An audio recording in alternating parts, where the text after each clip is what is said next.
வணக்கம்.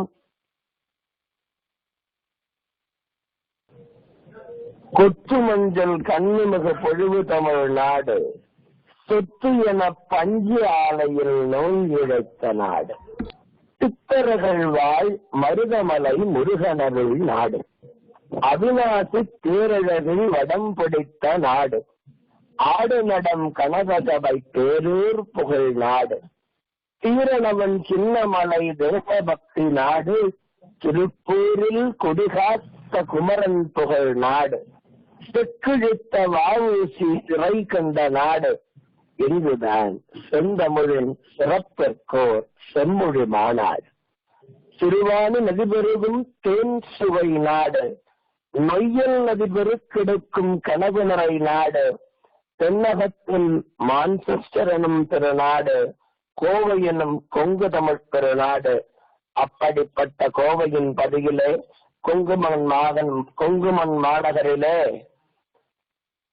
உலகளாவிய அளவிலே இங்கு குழுமி இருக்கிற உலக தமிழறிஞர்களின் முன்னிலையிலே இந்திய நாட்டிலிருந்து ஒரு கொங்கு இளவல் புறப்பட்டிருக்கிறது. தமிழை பிடித்து இது தமிழ் விடுகின்றதாகிய நான் புறப்பட்டிருக்கிறேன். அப்படிப்பட்ட அந்த புறப்பட்ட அடித்தளத்திலே கோவையின் பதியிலே பேறு பெற்ற இந்த தமிழ் இளவலின் அன்பு வணக்கங்களும் வாழ்த்துக்களும். நான் உங்களோடு இந்த 30 நிமிடம் உரையாட எடுத்திருக்கிற தமிழ் தலைப்பு தமிழும் இளமையும். தமிழுக்கு அமுதென்று பெயர்.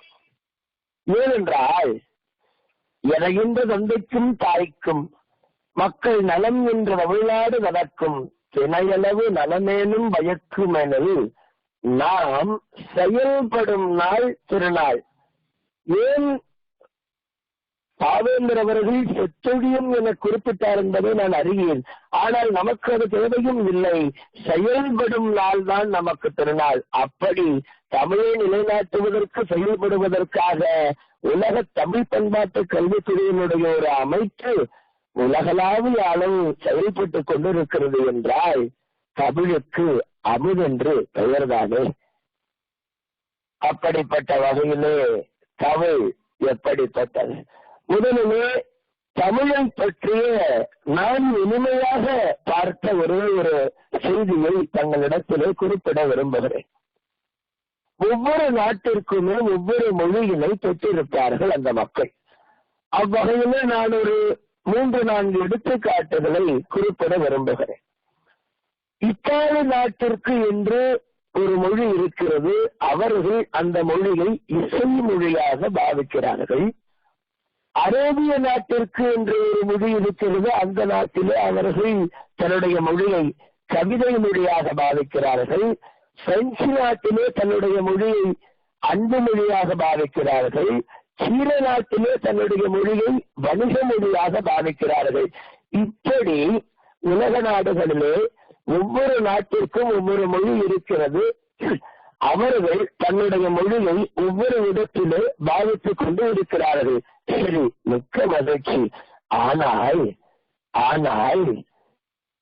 நாம் பெற்றிருக்கிறோம் அல்லவா தமிழ் மொழி. அந்த தமிழ் மொழியை நாம் எப்படி பாவிக்கிறோம் தெரியுமா? முதலே ஒரு குழந்தையை ஈண்டெடுத்து அந்த குழந்தைக்கு தன்னுடைய தத்தையை தாளாக பாவித்து முதலில் அம்மா என தாளிட்டுகிறாளே திருமகள். அப்படிப்பட்ட வகையிலே யாம் பெற்ற தமிழ் மொழியை நாம் தாய்மொழியாக பாவிக்கிறோம். ஆக அந்த மொழியினுடைய தன்மையே அடித்தளத்திலே எவ்வளவு சிறப்பினை எடுத்து இயம்புகிறது என்று பார்க்கப்படும் பொழுது என் காதில் தேன் வந்து பாயுது. அப்படிப்பட்ட தமிழ் மொழியை தமிழர்களும் சரி, உலக நாட்டிலும் சரி, அறிஞர்களும் சரி, வல்லுநர் பெருந்தகைகளும் சரி, தத்துவ செயலாளர்களும் சரி, ஒவ்வொருவரும் ஒவ்வொரு இடத்திலே எடுத்து சென்றிருக்கிறார்கள். நான் தமிழ் என்பது ஒரு கடல். அந்த கடலிலே ஒரு சில முத்துக்களை எடுக்கலாம் என இந்த நேரத்தை பாவிக்கிறேன். இப்படியெல்லாம் தமிழை படித்துக் கொண்டிருந்த பொழுது தமிழ் எப்படிப்பட்டது என நான் ஒரு நாள் சிந்தித்து பார்த்தேன். சிந்தித்ததிலே என் சிந்தைக்கு தோன்றிய அந்த கடலினுடைய முத்து, ஆஹா என்ன அற்புதம், எப்படிப்பட்டது தகுதி தெரியுமா?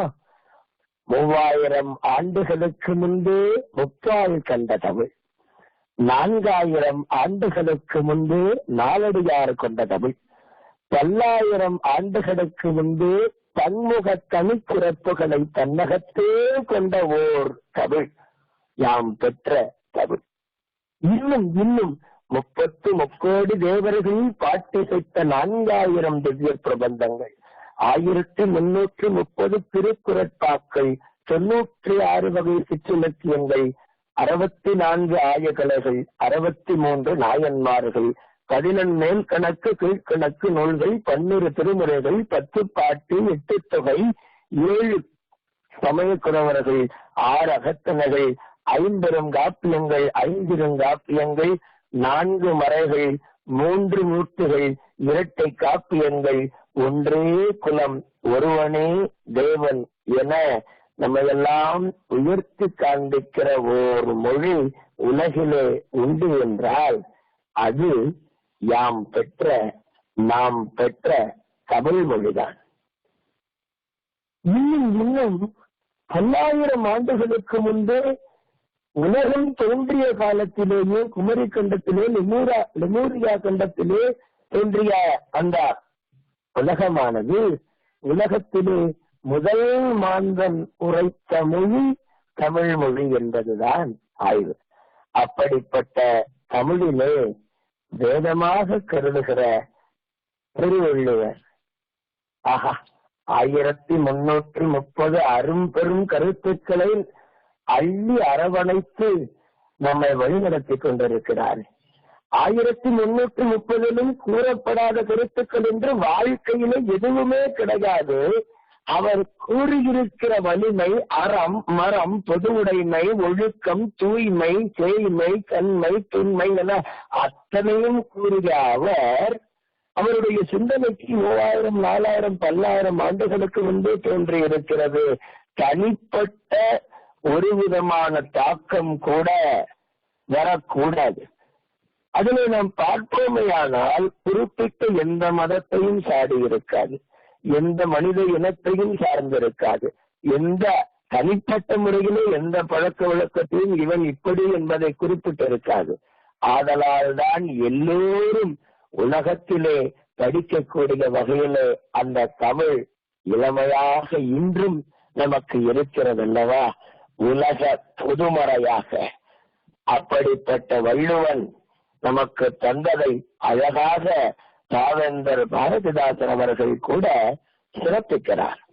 வள்ளுவனை பெற்றதால் பெற்றதே புகழ் வையகமே என்றும் இணையில்லை முப்பாளுக்கு இன்னிலத்தே என்று திருக்குறளை புகழ்ந்து பாடுகிறார். ஆதலால்தான் நானும் இந்த தலைப்பினை தேர்ந்தெடுத்தேன். தமிழும் இளமையும் தமிழுக்கு அமுதென்று பெயர் என்று உரைத்த பாவேந்தர பாரதிதாசன் தமிழ் வேதத்தை இன்னும் வர்ணிக்கிறார். எப்படி தெரியுமா? வெல்லாததில்லை திருவள்ளுவன் வாய் விளைத்தவற்றும் பொல்லாததில்லை புரை தீர்ந்த வாழ்வினிலே அழைத்து செல்லாததில்லை பொதுமறையான திருக்குறளில் இல்லாததில்லை இணையில்லை முப்பாலுக்கு இன்னிலத்தே என்று திருக்குறளை அழகாக பாவேந்தர் அவர்கள் வர்ணித்தது என்னுடைய மனத்திலே அழகான ஒரு நம்பிக்கை இருக்கிறது. சரி, இப்படி தமிழ் வேதமாக இருக்கிற இந்த திருக்குறளை இவர்களெல்லாம் படித்திருக்கிறார்களே எப்படி என்று பார்க்கப்படும் பொழுது, சரி இவர்களெல்லாம் தமிழ் அறிஞர்கள், ஆக தமிழை பற்றி நன்கு கற்றறிந்தவர்கள், தமிழை உணர்ந்தவர்கள், தமிழ்பால் வளர்ந்தவர்கள் என்பது அதற்கு சான்றாக அமைகிறது. திடீரென்று ஒரு அயல்நாட்டு அறிஞர் இடையிலே ஒரு இதயம் கணுகிறார். டால்ஸ்டாய் என்று ஒரு அறிஞர். அந்த அறிஞர் பல சாதனைகளை செய்திருக்கிறார். ஒரு முறை டால்ஸ்டாயிடம் தேசத்தந்தை காந்தியடிகள் பேசுவதாக கூட நாம் எல்லாம் படித்திருக்கிறோம். படித்திருக்கப்படும்போது இவ்வளவு தூரம் நீங்கள் செய்த இந்த சாதனைக்கு என்ன துணையாக இருந்தது என்று ஒரு கேள்வி எழுகிறது. அதற்கு டால்ஸ்டாய் அவர்கள் அழகாக உரைக்கிறார். பதிலாக, என்ன இப்படி கேட்கிறீங்க? இந்த தமிழ் மொழியில 1330 திருக்குறளையும் படிச்சு பாருங்க, யாருனாலும் என்ன சாதிக்க முடியாது. அப்படி நானும் அதை வழிகாட்டியாக படித்தேன், சாதனை புரிந்தேன், அவ்வளவுதான் என டால்ஸ்டாய் அவர்கள் கூட எடுத்து எம்புவது தமிழுக்கு இன்னும் பெருமை சேர்ப்பதாகத்தான் அமைகிறது.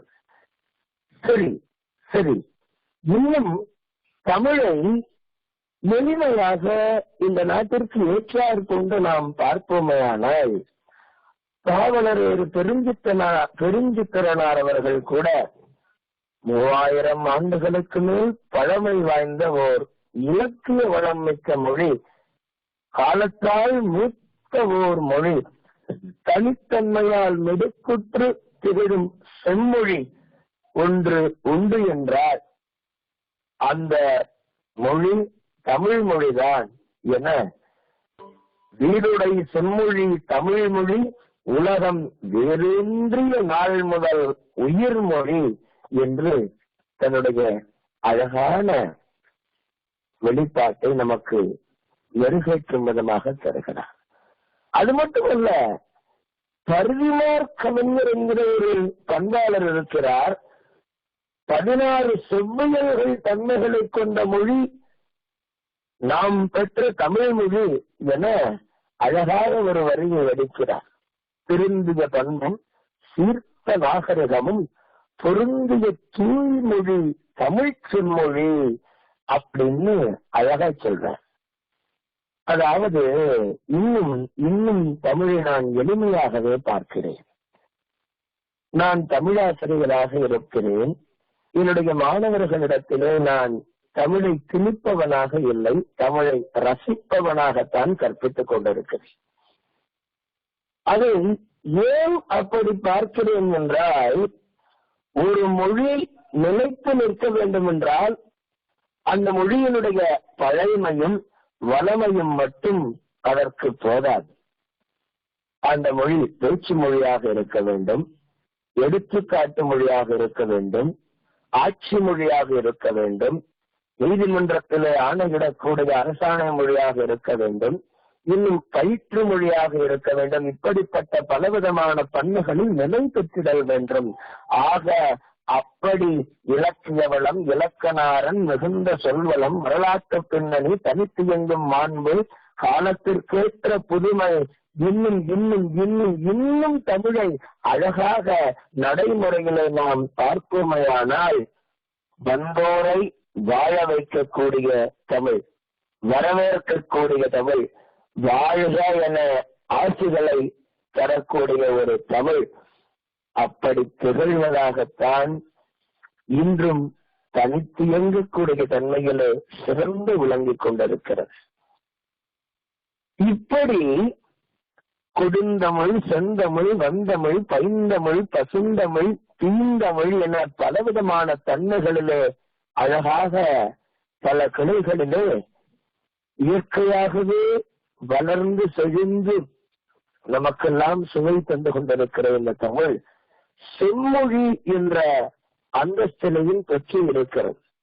உலக நாடுகளிலே ஹார்வர்ட் பல்கலைக்கழகத்திலே 1000 கோடி ரூபாய் செலவிலே இருக்கை அமைய வேண்டும் என்ற ஒரு சிறப்பினை பெற வேண்டும் என்றால் அந்த மொழிக்கு எவ்வளவு சிறப்பு இருக்க வேண்டும்.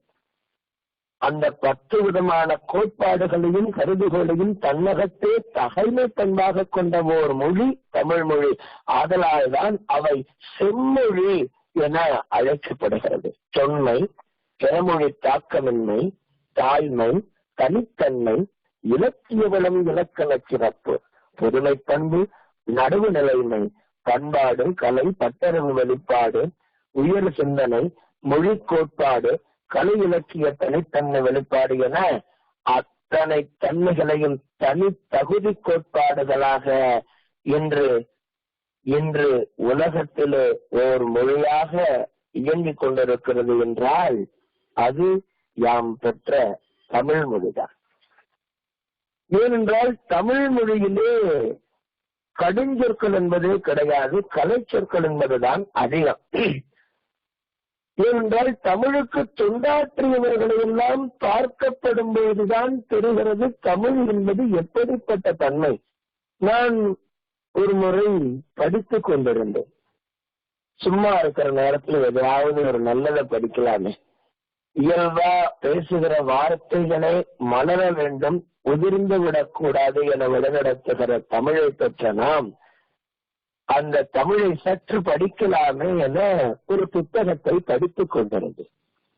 அப்பொழுது பல மொழிகளை, கிரேக்கம், ஈப்ரு, உருது என பல மொழிகளை கற்றறிந்த அறிஞர் வல்லுநர் பெருந்தகை ஜியு போப், அவர் அயல் நாட்டிலேயும் சரி தமிழ்நாட்டிலேயும் சரி அடிக்கடி வந்து கொண்டு போய் கொண்டிருப்பார், பலவிதமான பணிகளை ஆற்றிக் கொண்டிருப்பார். அவரையும் படிக்க நேரிட்டது. பாருங்க, அவர் என்ன பண்ணிருக்கிறாரு, 1840களில் கிட்டத்தட்ட ஒரு 7-8 ஆண்டுகள் தமிழ்நாட்டுக்கு வந்து திருநெல்வேலியில் இருந்து அவர் சும்மா இருக்கல. வரத்துக்கு வேற 8 திங்கள் பயணிச்சாரா இங்கிலாந்துல இருந்து. வர வழியில் என்ன பண்ணாரு, சும்மா இருக்குமேன்னு சொல்லிட்டு தமிழ்ல திருக்குறளை படிச்சார்.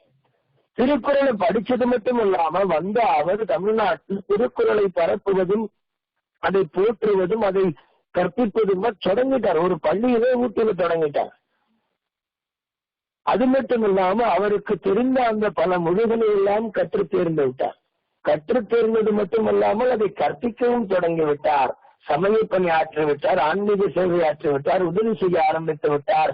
இதற்கெல்லாம் காரணம் என்ன என சாதனை மனிதன் 88 வயது வரை 80 வயதிற்கு மேல் வரை அவர் வாழ்ந்து சரித்திரம் படைத்த ஜியு போப் அவர்களுடைய இறுதிகால சாதனையினுடைய குறிப்பு சொல்லக்கூடிய அந்த கருத்து என்னவென்றால், நான் செய்ததற்கு காரணம் தமிழ் மொழியினுடைய ஈர்ப்பு, அதனுடைய தன்மை, அதனுடைய வடிவமைப்பு, இதுதான் காரணம் என ஜியு போப் சொல்கிறார். இப்படிப்பட்ட அயல்நாட்டு அறிஞர்கள் கூட அரவணைக்கக்கூடிய விதத்திலே தமிழ் திகழ்கிறது. இன்னும் தமிழுக்கு அமுதென்று பேர். அந்த தமிழ், இந்த தமிழங்கள் உயிருக்கு நேர் என உயிர் துடிப்பாகவே தமிழுக்காக வாழ்ந்த பாரதியை தாசித்து தன் பெயரையே பாரதிக்கு தாசனாக மாற்றிய பாவேந்தர் பாரதி தாசன் ஐயா அவர்கள் தமிழனுடைய வளர்ச்சியை அழகாக நடைமுறையிலே இருக்கக்கூடிய தமிழர்களும் பின்பற்றுவதற்கு ஏதுவாக குறிப்பிடுகிறார். உலகியலின் அடங்களுக்கும் துறைதோறும் நூல்கள் ஒருத்தருடைய இல்லாமல் ஊரறியும் தமிழில் சலசலனவிடத்தும் பாய்ச்சிவிடல் வேண்டும். தமிழொலியை மதங்களிலே சாய்க்காமல் வேண்டும். இலவச நூற்கழகங்கள் எவ்விடத்தும் வேண்டும். எங்கள் தமிழ் உயர்வென்று நாம் சொல்லிச் சொல்லி தலைமுறைகளில் பல கழித்தோம். குறை கலைந்தோம் இல்லை, தகத்தகாய தமிழை தாபிப்போம் வாரீர் என்று அழகான வரிகளிலே வடிவமைக்கிறார். கடைசி வரிகளை பார்த்தீர்கள் என்றால் தெரியும். தகத்தகாய தமிழை, அந்த தகத்தகாய என்றால் எவ்வளவு வர்ணிக்கக்கூடிய விதத்திலே நம்முடைய உலகத்திலே பதிக்கக்கூடிய வகையிலே பாவேந்தர் அவர்கள் வடிக்கிறார் என்பது நிச்சயம் நம்மால் புரிந்து கொள்ள எழுகிறது. இன்னும் பேரறிஞர் அண்ணா அவர்களை யாவரும் அறிந்திருப்போம். தன்னுடைய இறுதி காலத்திலே அறுவை சிகிச்சை செய்வதற்காக மருத்துவர் அவரிடத்திலே ஒரு வினவலை தருகிறார். உங்களுக்கு ஏதாவது கடைசி ஆசை இருக்கிறதா என்று கேட்கப்படும் பொழுது அறிஞர் அண்ணா அவர்கள் அந்த மருத்துவரிடத்திலே குறிப்பிடுகிறார், நான் ஒரு புத்தகத்தை படித்துக் கொண்டிருக்கிறேன், ஒரு தமிழ் புத்தகத்தை படித்துக் கொண்டிருக்கிறேன். அந்த புத்தகத்தினை படித்து முடித்து விட்டேன் என்றால் என்னுடைய வாழ்க்கையிலே ஒரு நிறைவு வந்துவிடும். அதற்கு பிறகு எதுவாக இருந்தாலும் நான் ஏற்றுக்கொள்கிறேன் என அவர் அந்த மருத்துவரிடத்திலே வினவுகிறார். அப்படிப்பட்ட அந்த அறிஞர் அண்ணா அவர்கள் பேசி கருத்திருந்த அந்த தமிழ் காட்சியை பார்க்கப்படும் பொழுது எப்படியெல்லாம் மனதிலே பதியும் வண்ணம் இருக்கிறது என்று பார்த்தோமேயானால், புனலிடை மூழ்கி பொழிலிடை உலவி பொன்னின் இடையும் துகிலும் பூண்டு கனிமொழி பேசி அவர் கருத்திருக்கும் காட்சியை கண்டு மகிழ்வு பெறும் நிலையில்தான் இருக்கிறார். அவர் மட்டுமல்ல, இப்படி ஒவ்வொருவரையும் சொல்லிக்கொண்டே போகலாம். இறுதியாக தமிழ்நாட்டிலே தமிழ் மட்டுமல்லாது உலக மொழிகள் பல மொழிகளை கற்றறிந்த பாட்டன் பாரதி நாட்டிலே நடந்த அவலங்களை எல்லாமே திருத்த வேண்டும் என்பதற்காக ஒரு சீர்திருத்தவாதியாக மாறினான். எப்படி மாறினான்? முண்டாசு தலையில் கட்டி முறுக்கு மீசை கொண்டு பாடிய புலவன் மகாகவி பாடுகிறான். உலகத்திலே என்ன இல்லை, எல்லாமே இருக்கிறது. அவருக்கு கூட 7 மொழிகள் தெரியும். கற்றறிந்த மகா புலவன் மகாகவி பாரதி என பட்டம் எட்டயபுரத்திலே பெறுகிறான். அவர் உரைக்கிறார் தமிழுக்காக. எத்தனையோ துறையிலே பல கிளையிலே பலவிதமான சீர்திருத்தங்களை ஏற்படுத்திய மகாகவி பாரதி தமிழுக்கு சொல்கிறான். யாமறிந்த மொழிகளிலே தமிழ் மொழி போல் இனிதாவது எங்கும் காணோம். அதனாலதான் நானும் சொல்றேன், தமிழுக்கு அமுதென்று பெயர். அப்படி தமிழை நானும் சரி அவரும் சரி பார்த்து கொண்டிருக்கிற காலகட்டத்தில் இன்னும் அறிவியல் பூர்வமாகவும் தமிழை பார்க்கலாம். தமிழனுடைய தொன்மை என்பது, பழமை என்பது, அதைத்தான் நம்ம மரபுன்னு சொல்லுவோம். அதைத்தான் இன்னும் அழகான ஒரு வார்த்தையில குறிப்பிடணும்னா மனித நாகரிக சொத்தில் அப்படின்னு கூட நம்ம லெமூரியாவை குறிப்பிடுகிறோம். காரணம், அந்த தொன்மையும் சிறப்பும் வாய்ந்த அடித்தளம் அல்லவா, அதுதானே வேர். அந்த வேறு இல்லாமல் எப்படி பல கிளைகள் தோன்றி இருக்கும். அப்படி வேறாக ஊன்றி நம்முடைய செழித்து கொண்டிருக்கிற அந்த அறிவியலை கூட, அந்த அறிவியலின் தமிழின் பழஞ்சிறப்பினை பெருமை சேர்க்கும் விதமாக கூட தமிழிலே ஒரு வரிகள் நமக்கு கிடைக்கிறது.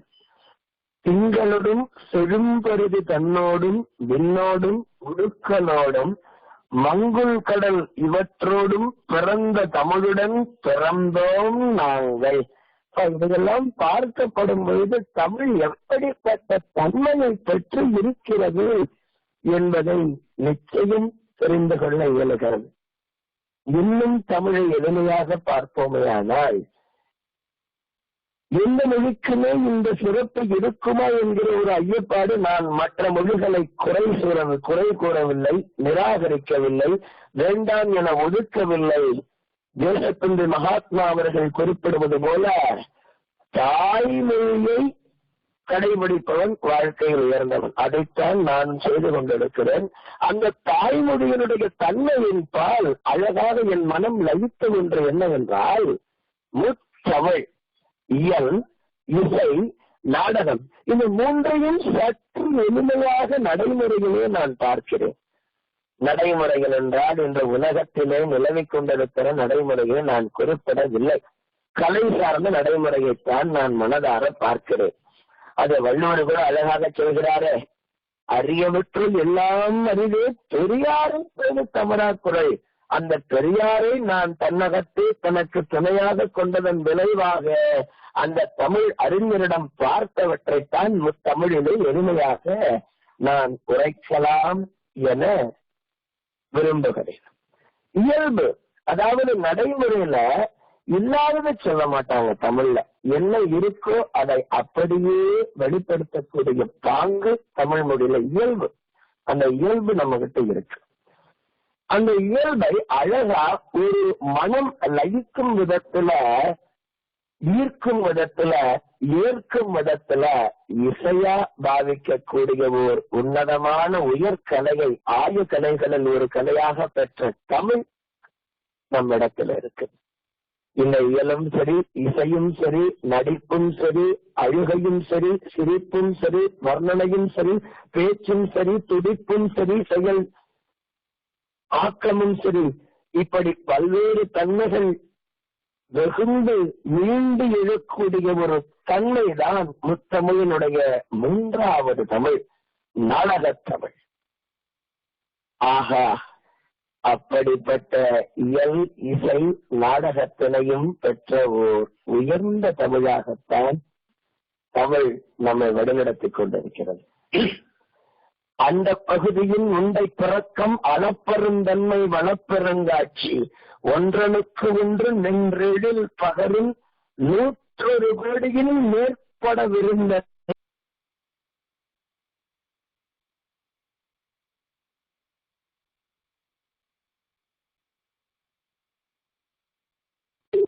நாம் உணர முடிகிறது. இந்த 5 வரிகள் 4 வரிகள் என்ன சொல்கிறது என்றால், அந்த வானிகளிலே, அந்த அண்டத்திலே பெருவெடிப்பு நிகழ்ந்து கொண்டிருக்கிற அந்த சூழலிலே, அந்த கொள்கையிலே இந்த பேரண்டம் விரிவடைந்து நிற்பது எப்படி, அப்படிப்பட்ட அந்த வியப்பினை வலியுறுத்துவதாக இந்த திருவாசகத்தினுடைய வரி நமக்கு கிடைக்கிறது. இன்னும் இன்னும் இன்னும் அடிப்படையிலே பார்ப்போமேயானால், பாருக்குள்ளே நல்ல நாடு நாம் இருக்கும் நாடு நமதென்பதறிந்தோம் என்று மக்களுக்காக நாட்டுப்பற்றையும் விடுதலை வேட்கையையும் உணர்வையும் ஊட்டிய மகாகவி, தேசிய கவிஞர், அனைவராலும் போற்றப்படக்கூடிய வரவேற்கக்கூடிய பாரதி அவர்கள், எல்லாரும் ஓர் குலம், எல்லாரும் ஓர் நிறை, எல்லாரும் என் நாட்டு மன்னர் என தேசிய ஒருமைப்பாட்டுணர்வையும் ஊட்டிய மகாபிதா. அவர் அழகாக இந்த மொழியினுடைய தன்மையை ஒரு வரிகளிலே நமக்காக தருகிறார். 30 கோடி முகமுடையாள் உயிர் முன்புற உண்டுடையாள், இவள் செப்பு மொழி 18 உடையாள், எதிர் சிந்தனை ஒன்றுடையாள். ஆஹா ஆஹா, இவ்வளவு அழகாக இதை படிக்கின்ற பொழுது என்னுடைய நாடி, நரம்பு, மஜ்ஜை, குருதி, ரத்தம், சுற்றம் என தமிழ் அலை பாய்வதை என்னால் நிச்சயம் உணர இயலுகிறது. அவர் எப்படி அழகாக, இப்படி ஒவ்வொரு மொழிகள் 18, 30 எவ்வளவோ இருக்கு, எண்ணிடங்காத மொழி. ஆனால் நல்ல சிந்தனையை வரவழைக்கக்கூடிய ஒரு மொழி உண்டு என்றால் அது தமிழ் மொழியாக கூட இருக்கும் என்பதைத்தான் நம்மால் புரிந்து கொள்ள இயலுகிறது. இப்படி பாடிய மகா கவி இளமையிலே படித்துக் கொண்டிருக்கிறார். படித்துக் கொண்டிருக்கப்படும் பொழுது போட்டியிலே பங்கேற்கிறார். அந்த போட்டியிலே தன்னுடைய ஒரு கவிதையையும் தமிழுக்காக இசை போட்டியிலே தருகிறார்.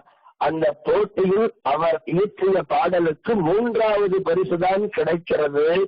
ஆனால் தமிழை சிறப்பிக்கும், வரவேற்கும், வெளிக்கொணர்வு பெரிதாக இன்று அந்த கவிதை மேம்பட்டு காண்கிறது என்றால் இல்லை என்று யாராலும் சொல்ல முடியாது.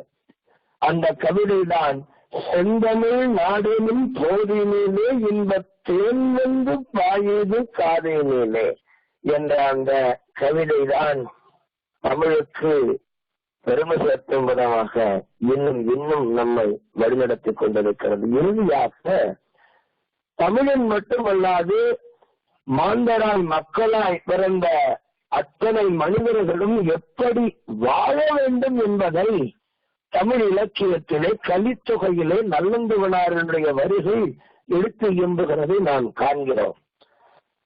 எப்படி அவர் சொல்கிறார் என்றால், அறிவெனப்படுவது மேதையார் சொல்மொன்றை, செறிவெனப்படுவது கூறியது மறாமை, நிறையெனப்படுவது மறை பிறர் அறியாமை, முறையெனப்படுவது கண்ணோடாது உயிர் வவ்வை, பொறையெனப்படுவது போற்றாரை பொறுத்தல்.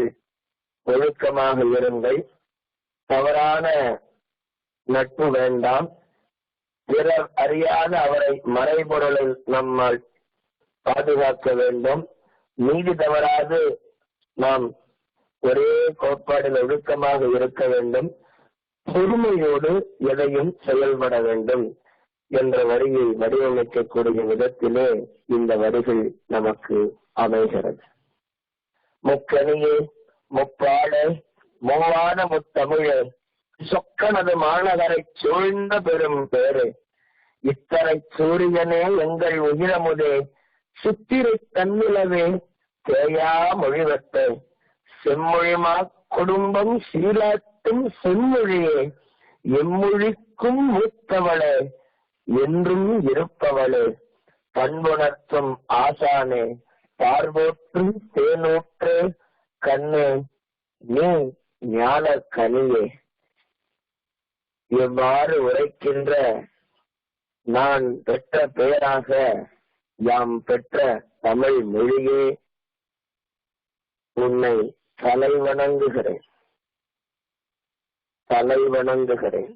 ஏனென்றால் தாய்மொழி வளர்த்தல் தமிழர்தன் கடனே, வாய்மொழி புறத்தல் மற்றவர் கடனே, காய்மொழி தவிர்த்தல் கற்றவர் கடனே, ஆய்மொழி உரைத்தல் அறிஞர் தன் கடனே. ஆக படித்தவர் எப்படி, படிக்காதவர் எப்படி, வழி நடப்பவர் எப்படி, நடக்காதவர் எப்படி, யாரையும் குறை கூறவில்லை. அதை கற்றறிந்தவர்களை அழகாக அங்கீகரிக்கும் விதத்திலே தமிழ் வழி நடத்துகிறது. அப்படிப்பட்ட தமிழைத்தான் அமுதாக நாம் பெற்றிருக்கிறோம். அந்த தமிழ் மட்டும் அமுதம் அல்ல, தமிழை படித்தால் நாம் அனைவருமே அமுத நேசராகத்தான் வாழ்விலே திகழ்வோம் என்பதை உங்களுக்கு உரத்த சிந்தனையாக தமிழ் மணிகண்டன் உரக்க சொல்லி இறுதியாக இந்த தமிழ் வாழ வேண்டும், இந்த தமிழ் வளர வேண்டும், இந்த தமிழ் நிலை பெற வேண்டும், இந்த தமிழ் நீடு புகழ் பெற வேண்டும், இந்த தமிழ் வளம் பெற வேண்டும் என்றால் என்ன செய்ய வேண்டும்? நாம் அனைவரும் பிறமொழி கலவாமல் தமிழ் மொழியை முதலில் உச்சரிக்க வேண்டும். இதை செய்தால் போதுமானது. சங்க இலக்கியத்திலிருந்தோ, கம்ப ராமாயணத்திலிருந்தோ, சிலப்பதிகாரத்திலிருந்தோ, 4000 திவ்ய பிரபந்தத்திலிருந்தோ, நான் மறைகளில் இருந்தோ எல்லாம் நான் உங்களிடத்திலே கேட்கவில்லை. தமிழ் என்பது அது மட்டும் கிடையாது. எளிமையானது தமிழ், வலிமையானது தமிழ், வரவேற்பது தமிழ், வடிவமைப்பது தமிழ், வாழ்த்துவது தமிழ், கொடுப்பது தமிழ், அழகாக நல்லதை எடுப்பது தமிழ், பார்ப்பது தமிழ். இதுதான் தமிழ். இதை முதலிலே உணர்வதுதான் சிறப்பு. அந்த வகையிலே அல்லும் பகலும் வெல்லும் வகையால் ஓயாது உழைத்து வழிநடத்தி கொண்டிருக்கிற இந்த உலக தமிழ் பண்பாட்டு கல்வி குடும்பத்திலே உலக நாடுகளினுடைய தமிழ் அறிஞர்கள் எல்லாம் இணைந்திருக்கிற இந்த வேளையிலே இந்த அடியேனும் பேசுவதற்கு ஒரு வாய்ப்பினை வழங்கியதும் தமிழ் உள்ளம்தான். தமிழ் என்பது இதுதான். ஆகத்தான் நான் தேர்ந்தெடுத்தேன் தமிழுக்கு அமுதென்று பேர், தமிழும் இளமையும் என்ற தலைப்பினை. அந்த வகையிலே அன்றும் சரி, இன்றும் சரி, என்றும் சரி, ஒவ்வொரு மொழியால் நாம் சிறந்து விளங்கிக் கொண்டிருக்கிறோம் என்றால் அது யாம் பெற்ற தமிழ் மொழியாகத்தான் இருக்கும். அப்படிப்பட்ட தமிழை போற்றும் விதமாக இந்த வாய்ப்பினை நல்கிய உங்கள் அனைவருக்கும் இனிமையில் ஏற்றமாய், ஏற்றத்தில் சிகரமாய், புகழ்வதில் சாதனையில் சரித்திரமாய், சரித்திர காப்பியமாய், காப்பியத்தில் போதனைகளில் நன்னறிகளில் தமிழ் படித்த நல்ல உள்ளங்களாய் இதை கேட்டு மகிழ்ந்து ஒப்புக்கே உரைத்திட்டு இந்த உள்ளத்தில் தப்பிருந்தாலும் தயவுடன் பொறுத்து என்னை காத்து வழி நடத்துவது என்பதை கூறி வாய்ப்பிற்கு நன்றி கூறி விடைபெறுகிறேன். நன்றி, வணக்கம். இதுவரை